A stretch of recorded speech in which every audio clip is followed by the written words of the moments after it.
Good day, everybody, and welcome to another edition of the Military and Foreign Affairs Network. I am your host, the voice of reason.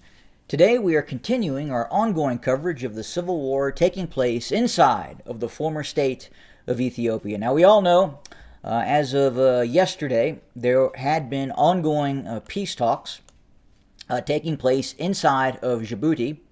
It appears that those peace talks have broken down. It does appear that the Abiy loyalist side departed, initially agreeing to some sort of a ceasefire, and then went silent. Soon after that, ENDF forces then struck the capital of the Tigray region, Mekelle, in a drone strike. So I think that was the answer to ongoing peace negotiations, which basically means there is no ongoing peace negotiations. It does appear that going into these talks, that the Abiy loyalist government wanted to be in a much more stronger position militarily going into these talks, and apparently that was not achieved. There was some talk of offensive operations that would have placed the Abiy loyalist government in a much stronger position. We do know that operations had been launched north of DRK. There were also operations, it's in this area here. There was also operations launched near the western front as well, coming from the Eritrean side of the border near Shararo.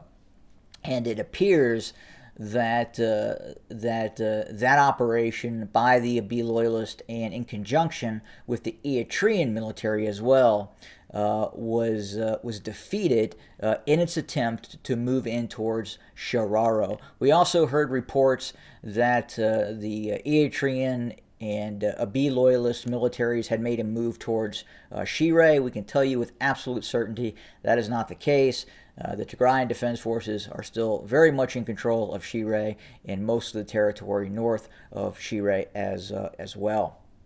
Now, we have seen some interesting photographs that I think merit talking about coming from the Abiy loyalist side of the conflict. These photographs allegedly show quote-unquote prisoners of war taken by the Abiy loyalist side.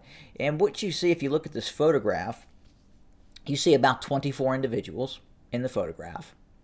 You also see interdispersed with what you could define as fighting age males. You also see some older males as well, but you see women and children. You clearly see women in skirts.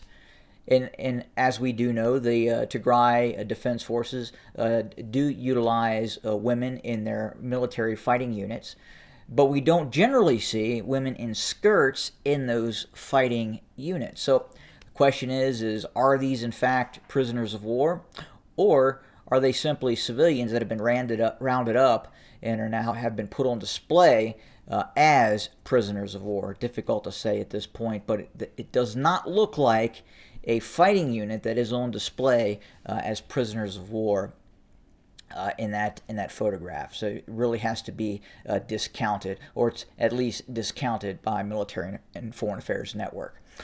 Furthermore, we continue to hear about fighting taking place in Humera.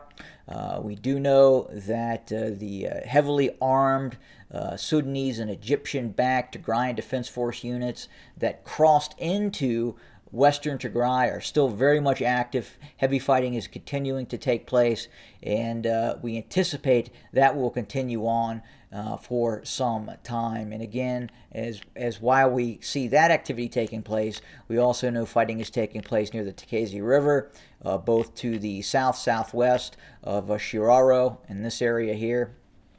And fighting obviously continues to take place north of DRK and then west of that area as well. So things are still moving in terms of a military solution on the western bank of the Tigray River on the western in the western Tigray region.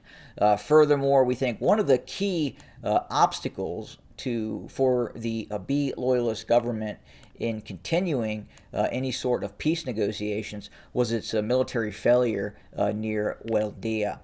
We anticipate that the Abiy loyalist forces were looking for some sort of counterattack to try and push the Tigrayan Defense Forces back out of near Weldia from near Lalibela and retake Kobo. It does appear that has been unsuccessful, and that is probably one of the leading causes. Why are we no longer seeing the Abiy loyalist government willing to enter into peace negotiations? They are just not in a situation right now from a position of strength to continue any sort of negotiations. They would have to have accepted a ceasefire with Kobo still being occupied and TDF units just outside of Weldia as well.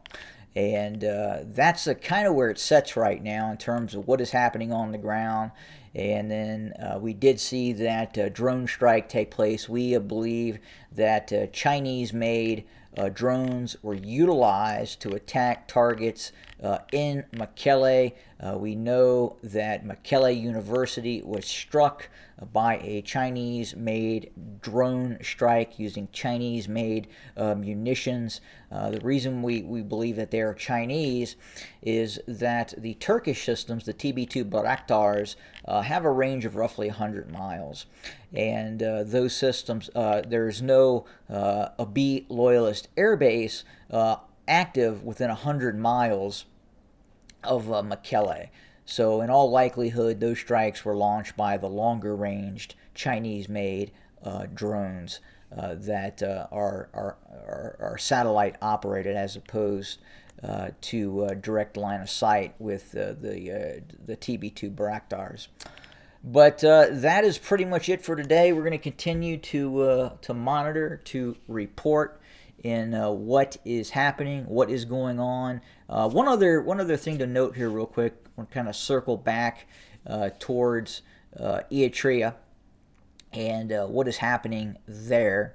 Eritrea and the despotic leader, Isaias Afwerki, has a lot to do with what is happening right now in this ongoing conflict. As I talked about before, that the leader of Eritrea, the despot, the dictator of Eritrea, I'm not going to call him a president or any sort of elected official. He was never elected. He was placed into power after a brutal period of conflict and has retained control over the last 3 decades. And very, very interesting to see some of the footage of him talking about elections, which would never really happen. And then you look at the relationship that currently exists between Abiy Ahmed and Isaias Afwerki.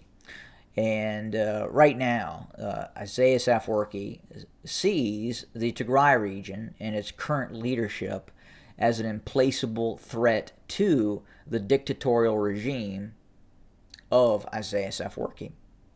And we believe at this point that they would rather, meaning they, Eritrea, directly supported by Abiy Ahmed, and Abiy Ahmed directly supported by Isaias Afwerki, one of the same, are looking to continue the Anaconda strategy and attempt to basically starve out the Tigray region.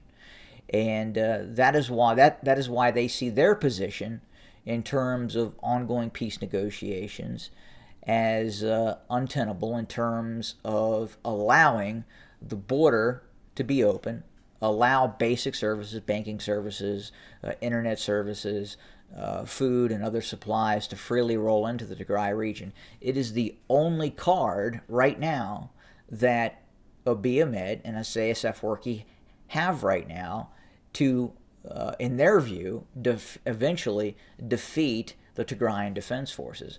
Because militarily on the ground, They simply aren't able to do it as we speak. There have been some setbacks by the Tigrayan Defense Forces, but within the last 2.5 weeks, the main military defeats that have occurred have been on the part of the Abiy loyalist forces or the Isaias Afwerki Eritrean army closer to Shiaro in the northwest in this area.